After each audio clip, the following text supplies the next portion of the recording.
स्वागत दोस्तों, आगे चलने से आगे सामने मौजूद चलेंगे। सबसे पहले सबसे बड़ी घटना को बताएंगे दोस्तों, जहां पर सुबह से ही लगातार 5 राज्यों के चुनाव के नतीजे और रुझान सामने आने शुरू हो चुके हैं। दोस्तों बताएंगे डिटेल में क्या है पूरी अपडेट, इसी के साथ में एक करके चलेंगे सारी बड़ी खबरों की। उससे पहले अगर आप भी मानते हैं कि सबसे पहले रुझानों का अंतिम रिजल्ट केरला से सामने आएगा और कांग्रेस पार्टी यूडीएफ गठबंधन की सबसे पहले सरकार केरल के अंदर बनने जा रही है दोस्तों। और अगर आप भी मानते हैं कि शाम नहीं होगा उससे पहले ही इंडिया गठबंधन और कांग्रेस पार्टी केरला के अंदर जीतने जा रही है, तो इस वीडियो को लाइक करके लाल बटन दबाकर चैनल को सब्सक्राइब करके बेल आइकन दबाकर कमेंट बॉक्स में अपनी राय जरूर लिखकर बताएगा। दोस्तों चलते हैं सबसे पहले सबसे बड़ी ब्रेकिंग न्यूज अपडेट की तरफ, जहां पर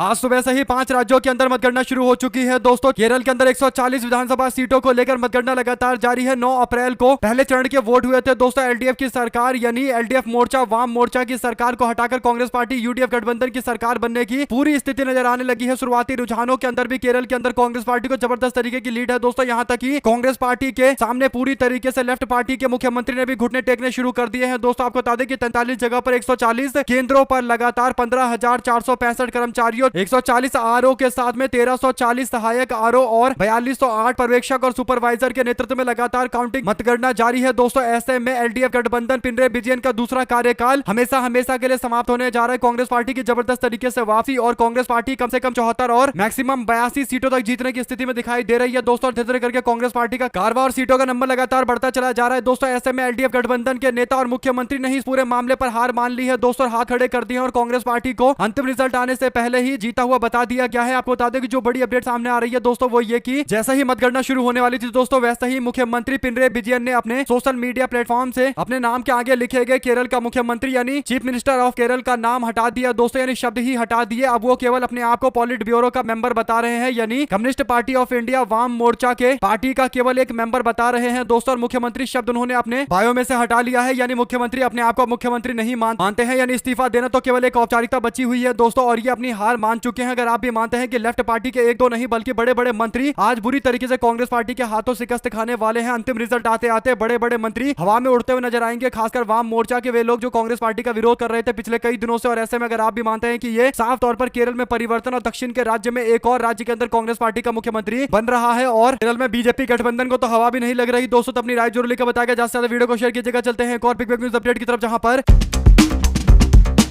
सुप्रीम कोर्ट से अग्रिम जमानत मिलने को लेकर पवन खेड़ा ने जबरदस्त तरीके से पार्टी के कार्यकर्ताओं का उत्साह देकर उनका जोरदार तरीके का स्वागत कार्यक्रम देकर कोर्ट में मिली अपनी जीत को लेकर हुंकार भरी है दोस्तों। सुप्रीम कोर्ट से अग्रिम जमानत मिलने के बाद कांग्रेस पार्टी के नेता पवन खेड़ा दिल्ली के अंदर पार्टी कार्यालय पहुंचे, जहां पर उनका कार्यकर्ताओं ने जोरदार तरीके से स्वागत किया। और पवन खेड़ा ने कहा कि सुप्रीम कोर्ट ने जमानत दे दी है, बाबा साहब भीमराव अम्बेडकर के संविधान की जीत हुई है, जो किसी भी आम नागरिक के अधिकार के उल्लंघन पर उसकी रक्षा करने के लिए हमेशा खड़ा रहता है। पवन खेड़ा ने कहा कि जब भी हम जंग के मैदान से लौटते हैं तो हम छिपते नहीं बल्कि अगले युद्ध की तैयारी करते हैं। पवन खेड़ा ने कहा कि कोर्ट ने शर्तों के साथ में अग्रिम जमानत दी है। अदालत ने स्पष्ट कहा है कि उन्हें जांच में पूरा सहयोग करना होगा। मैं पूरा सहयोग करने के लिए तैयार हूं। इसके बाद उन्होंने कहा कि मैं कार्यकर्ता को उत्साह देकर काफी खुश हूं दोस्तों। कुल मिलाकर राहुल गांधी और कांग्रेस पार्टी के लीगल सेल के द्वारा मिले जोरदार तरीके का समर्थन भी उन्होंने जो मिला है उसे लेकर आभार व्यक्त करते हुए कहा कि कांग्रेस पार्टी पूरी तरीके से मेरे साथ में खड़ी रही, मेरी पार्टी मेरे साथ में खड़ी रही, संविधान से मुझे मदद मिली और इसके बाद बाबा साहब भीमराव अम्बेडकर के संविधान के कारण ही मैं आज जमानत पर वापस आ पाया हूं। कुल मिलाकर दोस्तों पवन खेड़ा और ज्यादा उत्साहित और ज्यादा जोश से भरे हुए दिखाई दे रहे हैं, यानी आने वाले दिनों के अंदर कई और बड़े मामले के साथ सामने आने वाले हैं दोस्तों। अगर आप भी मानते हैं कि आवाज को दबाने के लिए पूरे तंत्र का इस्तेमाल करके बीजेपी को लग रहा होगा कि वो सब कुछ बदल देंगे, लेकिन स्थिति हेमंता बिस्वा शर्मा के साथ नहीं चली दोस्तों। और तमाम तरीके के फोर्स का इस्तेमाल करना भी एक तरीके से फालतू साबित हुआ और उसके बाद जमकर बेइज्जती भी हुई कि पूरा तंत्र का इस्तेमाल करते हुए पवन खेड़ा का बाल नहीं बांका कर पाए। आप लोग इस पर अपनी राय जरूर लिखकर बताएगा, ज्यादा से ज्यादा वीडियो को शेयर कीजिएगा। चलते हैं एक और बिग न्यूज अपडेट की तरफ दोस्तों, जहां पर अभी आने वाले दिनों के अंदर भारतीय जनता पार्टी के अंदर कई सारे विकेट गिरेंगे दोस्तों। इसमें सबसे बड़ा जो विकेट गिरने वाला है वो हरियाणा के अंदर कुलदीप बिश्नोई जो भारतीय जनता पार्टी के वरिष्ठ नेता हैं दोस्तों, वे पार्टी के खिलाफ मोर्चा खोल रहे हैं। कुलदीप बिश्नोई ने बीजेपी के खिलाफ मोर्चा खोला है और बिश्नोई के पास अच्छा मौका है कि वो बीजेपी के गैर जाट वोट बैंक में सेंधमारी लगाने के लिए पार्टी खड़ी कर दे। कांग्रेस पार्टी, जननायक जनता पार्टी और इनेलो पार्टी पर जाट समाज की पार्टी बताकर कहीं ना कहीं भारतीय जनता पार्टी अंदर खाने जाट समाज को लेकर हरियाणा के अंदर राजनीति करती है दोस्तों। और जाट समाज के जो विरोध में समाज के लोग हैं उन सबको एकजुट करके अपनी सरकार बनाती है। सबको पता है कि जाट वर्सेस ऑल बीजेपी करके हरियाणा के अंदर अपनी समीकरण को चलाती है दोस्तों, राजनीति करती है। और इसीलिए कुलदीप बिश्नोई क्योंकि भारतीय जनता पार्टी में गए थे तो बीजेपी को इससे ताकत मिली थी, क्योंकि कुलदीप बिश्नोई के पिता भजनलाल बिश्नोई हरियाणा के अंदर मुख्यमंत्री रह चुके हैं दोस्तों। समाज में उनकी अच्छी खासी पकड़ थी और परिवार का ही पूरी तरीके से पकड़ था। लेकिन अभी हरियाणा के हाल फिलहाल के चुनाव में कुलदीप बिश्नोई के बेटे अपने परिवार के सबसे मजबूत गढ़ से चुनाव हार गए दोस्तों, यानी आदमपुर से चुनाव हार गए। यहाँ पर बीजेपी का उम्मीदवार 3000 वोटों से जीत गया। भजनलाल परिवार परिवार का आदमपुर 57 साल से एक गढ़ रहा है दोस्तों, रिकॉर्ड हमेशा से बना रहा, लेकिन इस बार 2024 के चुनाव में जब विधानसभा के चुनाव हुए तो हार गए। और बड़ी बात यह थी कि कुलदीप बिश्नोई भावुक हो गए, रो पड़े और कार्यकर्ताओं के बीच जाकर उन्होंने कहा कि कुछ गांवों में कम वोट मिले, मैं इस बात से निराश हो गया और बीजेपी ने राज्य में सरकार बना ली दोस्तों। और आदमपुर जैसे गढ़ के अंदर भारतीय जनता पार्टी जीत गई तो बिश्नोई के लिए यह सबसे बड़ा झटका था। वो बीजेपी को सपोर्ट कर रहे थे, उन्होंने अपनी पार्टी एचजेसी का बीजेपी में विलय भी करवाया था दोस्तों। ऐसे में कुलदीप बिश्नोई को समझ में आ चुका है कि भारतीय जनता पार्टी में रहकर कोई फायदा नहीं है और इसके बाद अब कुलदीप बिश्नोई बीजेपी से अलग जाने की सोच रहे हैं दोस्तों। इस पर लोगों ने हिदायत देते हुए कहा कि कुलदीप बिश्नोई की बहू परी बिश्नोई सिक्किम कैडर के आईएएस अधिकारी है, अब तक दिल्ली में पोस्टेड थी, लेकिन जैसे ही कुलदीप बिश्नोई ने मोर्चा खोला वैसे ही उनको सिक्किम बुला लिया गया है। तो ऐसा लग रहा है कि अब कुलदीप बिश्नोई और बीजेपी के बीच में आपसी जंग छिड़ चुकी है दोस्तों। आप लोग अपनी राय जरूर लिखकर बताएगा, जल्द खबर आएगी कि कुलदीप बिश्नोई बीजेपी से इतर अपनी पार्टी लॉन्च करने जा रहे हैं, क्योंकि वो समझ चुके हैं कि बीजेपी के साथ रहकर कोई फायदा नहीं है। अपनी राय जरूर लिखकर बताएगा, ज्यादा से ज्यादा वीडियो को शेयर कीजिएगा। साथ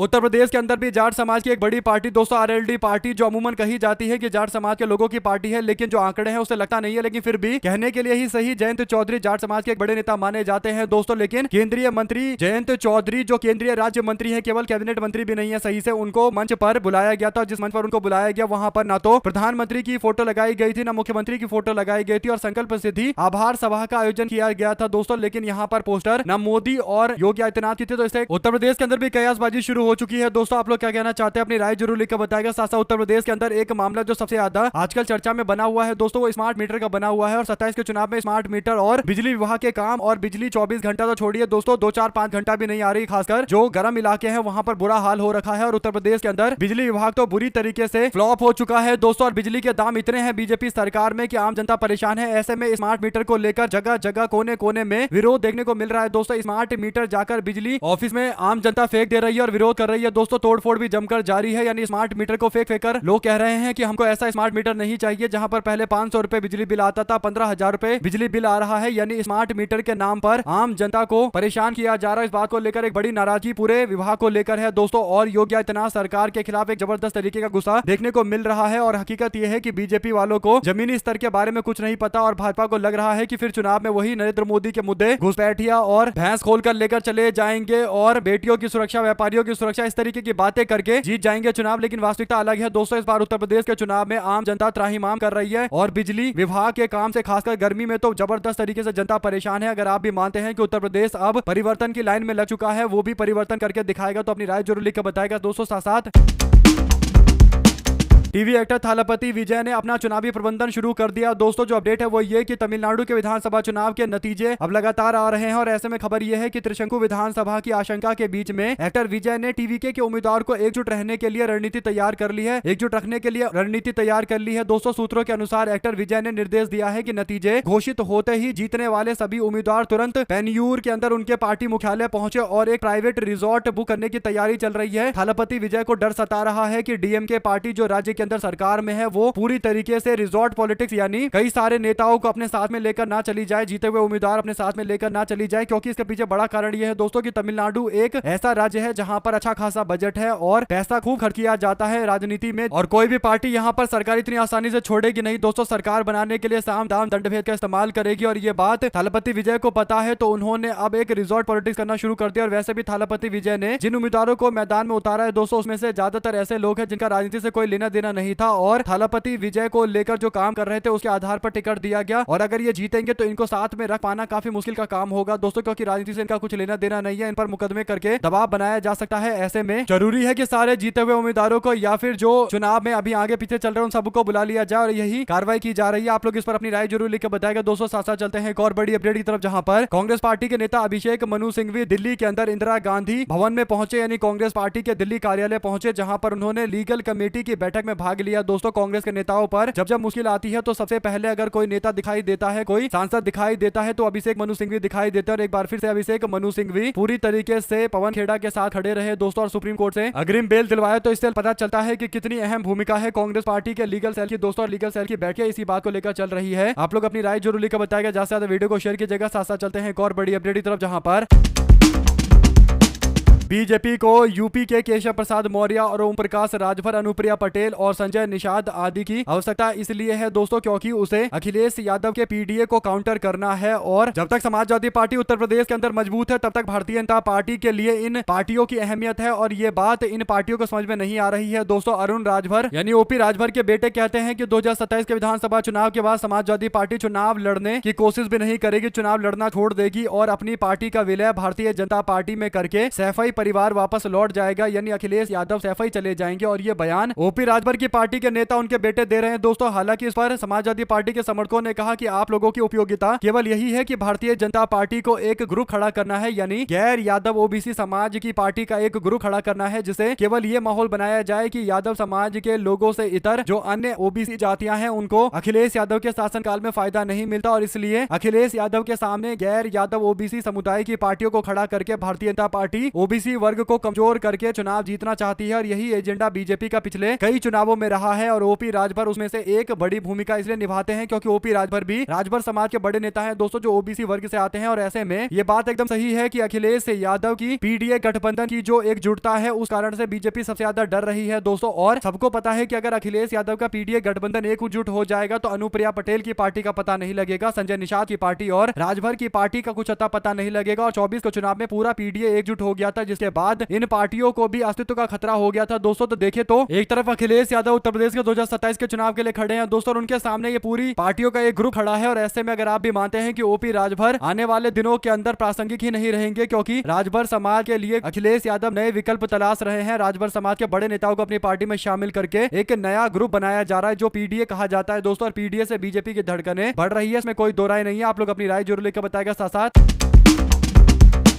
हरियाणा में कांग्रेस पार्टी के विधायक विनेश फोगाट ने ब्रजभूषण शरण सिंह पर गंभीर आरोप लगाए हैं दोस्तों। उन्हीं के गोंडा उत्तर प्रदेश स्थित कॉलेज में 10 से 12 मई के बीच में नेशनल लेवल की कुश्ती टूर्नामेंट होने जा रही है। विनेश ने कहा कि जिन 6 खिलाड़ियों ने ब्रजभूषण पर आरोप लगाए थे उनमें से एक मैं भी हूं और ये मामला कोर्ट में चल रहा है। कौन रेफरी किसके मैच में आएगा, कौन रेफरी कितने पॉइंट देगा, किसको जितवाना है, किसको हरवाना है, ये सब ब्रजभूषण और उसके लोगों के द्वारा कंट्रोल किया जाएगा। सरकार और खेल मंत्रालय इस चीज पर मूक दर्शक बनकर देख रही है, मानो ब्रजभूषण को फ्री हैंड दे दिया गया हो और कहा गया हो कि तुम्हारी जो मर्जी हो वो करो। तो एक तरीके से दोस्तों विनेश फोगाट ने कई सारे गंभीर आरोप लगाए दोस्तों। सवाल तो एकदम सही है, अगर आप भी मानते हैं कि इस पर ध्यान देने की जरूरत है और बीजेपी के लोग कहीं ना कहीं इस पूरे मामले से कन्नी काटने की कोशिश करें, लेकिन वास्तविकता यही है कि बीजेपी के लोग महिलाओं के न्याय की बात करते हैं, लेकिन अंततः सच्चाई यह है दोस्तों कि महिलाओं के साथ सबसे ज्यादा अभद्र व्यवहार करने वाले और यहाँ तक कि शोषण करने वाले बीजेपी के ही नेता हैं, जिसमें ब्रजभूषण शरण सिंह का भी एक बड़ा नाम है। आप लोग इस पूरे मामले अपनी राय जरूर लिखकर बताएगा दोस्तों। ज्यादा से ज्यादा वीडियो को शेयर कीजिएगा। साथ साथ चलते हैं एक और बिग ब्रेकिंग न्यूज अपडेट की तरफ दोस्तों, जहां पर बिहार की एक party VIP party Uttar Pradesh के अंदर इस बार अपनी दावेदारी मजबूती से दिखा रही है दोस्तों। सुहेल देव राजभर पार्टी में बड़ा झटका, प्रदेश के अध्यक्ष प्रेमचंद्र कश्यप ने अपना इस्तीफा दे दिया है। आपको बता दें कि सुहेल देव भारतीय समाज पार्टी के लिए तगड़ा झटका इसलिए है दोस्तों क्योंकि पार्टी के प्रदेश के ही अध्यक्ष ने प्रेमचंद्र कश्यप ने अपने पोस्ट से इस्तीफा दिया। इस्तीफा के बाद उन्होंने बिहार के पूर्व मंत्री मुकेश सहनी की मौजूदगी में मुकेश सहनी की पार्टी वीआईपी का दामन थामा है दोस्तों। कश्यप के इस फैसले को पूर्वांचल की राजनीति में अहम माना जा रहा है और वीआईपी पार्टी जो बिहार के अंदर काम करती है दोस्तों, इस बार उत्तर प्रदेश के अंदर अपना विस्तार करना चाहती है। और उत्तर प्रदेश के अंदर जो 2 पार्टियां हैं, एक तो सुहेल देव भारतीय समाज पार्टी और दूसरी पार्टी निषाद पार्टी है, जो बीजेपी के साथ मिलकर 2 बड़े समाज राजभर समाज और निषाद समाज को बीजेपी से जोड़कर भाजपा की सरकार बनाती रहती है दोस्तों। लेकिन अब वीआईपी पार्टी यानी मुकेश सहनी की पार्टी ने एक नए विकल्प के तौर पर उत्तर प्रदेश के अंदर पैर रख दिया है और ये एक बहुत तगड़ा झटका है। सोचिए किसी पार्टी के अगर प्रदेश अध्यक्ष को ही दूसरी पार्टी में शामिल करवा लिया जाए तो कितना बड़ा झटका होगा दोस्तों। अपनी राय जरूर लिखकर बताएगा। साथ साथ उत्तर प्रदेश के अंदर स्मार्ट मीटर को लेकर चल रहे जोरदार तरीके के विरोध में जो मोर्चा खोल रही है पार्टियां दोस्तों, उसमें समाजवादी पार्टी सबसे अग्रिम है और कांग्रेस पार्टी भी नंबर 2 पर चल रही है और जोरदार तरीके से विरोध कर रही है दोस्तों। ऐसे में एक और पार्टी आम आदमी पार्टी जो उत्तर प्रदेश के अंदर अमूमन कमजोर मानी जाती है और उत्तर प्रदेश के अंदर एक भी सीट नहीं है, लेकिन इसके बावजूद आम आदमी पार्टी विरोध कर रही है दोस्तों। आम आदमी पार्टी कई जगह मोर्चे निकाल रही है। तो पार्टी के राज्यसभा के सांसद संजय सिंह कहते हैं कि स्मार्ट चीटर बनकर जनता को लूट रहा है स्मार्ट मीटर की लूट के खिलाफ मुरादाबाद के अंदर जनपद में प्रांत के अध्यक्ष मोहम्मद हैदर के नेतृत्व में आम आदमी पार्टी के कार्यकर्ता और पदाधिकारियों ने जोरदार तरीके का प्रदर्शन किया और महामहिम राज्यपाल महोदया जी को संबंधित ज्ञापन भी सौंपा गया। बीजेपी सरकार होश में आओ, स्मार्ट मीटर की लूट बंद करो। यानी स्मार्ट मीटर एक खुलेआम लूट उत्तर प्रदेश के अंदर चल रही है और इस बात को लेकर नाराजगी जताई गई है, विरोध जताया जा रहा है। अगर आप भी मानते हैं दोस्तों कि स्मार्ट मीटर बीजेपी को उत्तर प्रदेश की राजनीति में निपटाने के लिए बहुत स्मार्ट साबित होगा और परिवर्तन जो होगा उसमें ये भी एक बड़ा मुद्दा होने वाला है, क्योंकि आम जनता से जुड़ा हुआ डायरेक्ट मुद्दा है। साथ साथ दोस्तों बंगाल के अंदर मतगणना से पहले एक्शन में सीआरपीएफ ने कई जगह पर कार्रवाई की और डीजी ने सुरक्षा व्यवस्था का जायजा लिया है। दोस्तों आपको बता दें कि केंद्रीय रिजर्व पुलिस फोर्स जो सीआरपीएफ है उसके महानिदेशक जीपी सिंह ने अपने कई सारे लोगों के साथ मिलकर यानी अधिकारियों के साथ मिलकर दोस्तों हर जगह का जायजा लिया है और बंगाल के अंदर मतगणना को लेकर सुरक्षा व्यवस्था की तैयारी सीआरपीएफ के लोग देख रहे हैं। केंद्रीय पुलिस बल इस बार बड़ी मात्रा में बंगाल के अंदर तैनात की गई है दोस्तों और बंगाल के चुनाव को एक तरीके से अमित शाह के लिए आर पार का चुनाव माना जा रहा है। अमित शाह इसको शुरू से ही दिल पर लेकर लड़ रहे हैं दोस्तों। यानी सीएपीएफ केंद्रीय पुलिस फोर्स के लोग इतनी बड़ी संख्या में तैनात किए गए, इससे पता चल रहा है कि गृह मंत्रालय पूरी तरीके से इस चुनाव के अंदर घुस चुका है दोस्तों। केंद्रीय गृह मंत्रालय ने हर तरीके की कोशिश की है और बीजेपी के लोग इस पूरे मामले पर चाहे कुछ भी बोले दोस्तों, बंगाल के चुनाव में भाजपा के हारते ही अमित शाह को यह आज तक का सबसे तगड़ा झटका होगा, तो इसमें कोई दो राय नहीं है। आप लोग अपनी राय जरूर लिखकर बताएगा, ज्यादा से ज्यादा वीडियो को शेयर कीजिएगा। चलते हैं एक और बड़ी अपडेट की तरफ, जहां पर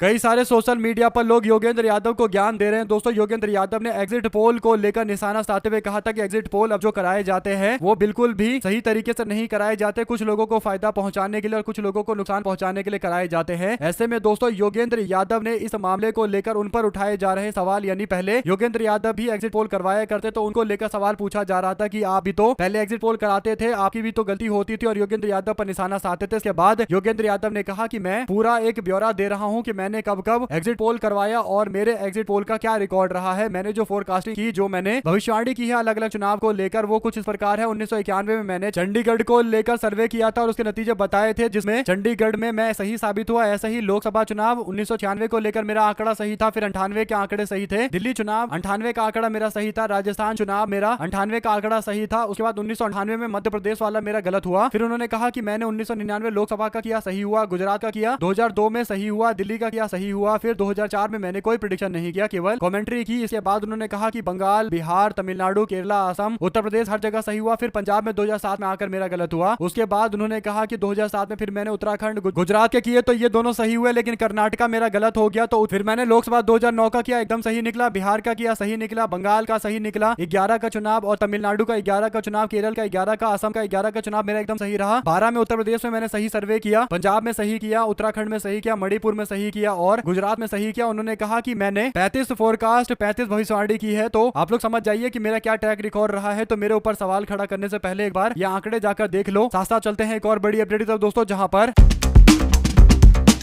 पश्चिम बंगाल को लेकर बीजेपी के लोग सुबह से ही रोते हुए नजर आ रहे हैं दोस्तों। पश्चिम बंगाल में शुभेंदु अधिकारी ने काउंटिंग ड्यूटी पर तैनात कई अधिकारियों की ड्यूटी और लोकेशन और पोस्ट को लेकर जानकारी दी और विभागीय संगठनों और एसोसिएशन को शेयर कर रहे हैं। इस तरीके की जानकारी दी दोस्तों। उन्होंने इसे नियम के खिलाफ बताया। सोशल मीडिया पर पोस्ट करते हुए, व्हाट्सएप मैसेज का स्क्रीनशॉट शेयर करते हुए शुभेंदु अधिकारी ने कहा कि स्प्रेडशीट और लिस्ट सर्कुलेट हो रहा है कि कौन सा अधिकारी चुनाव ड्यूटी पर लगाया गया है। उन्होंने कहा कि एकदम गलत है, इससे अधिकारियों के ऊपर दबाव बनाया जा सकता है। कोलकाता के भवानीपुर विधानसभा क्षेत्र के रिजल्ट के एक दिन पहले काउंटिंग सेंटर पर हंगामा हुआ था और टीएमसी कार्यकर्ताओं का आरोप है कि बीजेपी के झंडे वाली कार को बिना जांच के स्ट्रांग रूम में परिसर में जाने दिया गया था। ऐसे में दोस्तों 285 पोलिंग स्टेशन पर 21 मई को दोबारा से मतदान कराए जाएंगे। ये भी एक बड़ा फैसला लिया गया था। और शुभेंदु अधिकारी जो ये आरोप लगा रहे हैं कि सोशल मीडिया के माध्यम से अलग अलग लोगों के बारे में बताया जा रहा है अधिकारी कौन कहां पर क्या काम कर रहे हैं, तो इसे कहीं ना कहीं अधिकारियों पर दबाव बनाने की कोशिश की जा रही है और इस पर रोक लगनी चाहिए। आप लोग क्या कहना चाहते हैं दोस्तों? अपनी राय जरूर लिखकर बताएगा। क्या शुभेंदु अधिकारी और बीजेपी के नेता चुनाव के नतीजों की भनक के कारण बुरी तरीके से बौखला चुके हैं? जो भी आपको लगता है लेकर जरूर बताएगा। साथ साथ चलते हैं एक और बड़ी अपडेट की तरफ, जहां पर कांग्रेस पार्टी ने भी स्मार्ट मीटर को लेकर आम जनता के बीच में जो रोष है उसके लेकर निशाना साधा दोस्तों। उत्तर प्रदेश में चल रहे इस मामले को लेकर यानी पुलिस वाले हर जगह दिखाई दे रहे हैं क्योंकि स्मार्ट मीटर तोड़े जा रहे हैं। तो कांग्रेस ने कहा कि यूपी में स्मार्ट मीटर के खिलाफ मोर्चा खोल दिया गया है और धांधली से लोग घुसाए हुए हैं। बीजेपी सरकार जनता को लूटने के नए नए तरकीब निकालती रहती है, वो वसूली का एक मौका नहीं छोड़ते हैं। यानी भाजपा वाले स्मार्ट मीटर के माध्यम से भी वसूली करने की कोशिश कर रहे हैं, इसीलिए आम जनता में इतनी ज्यादा नाराजगी है। साथ साथ दोस्तों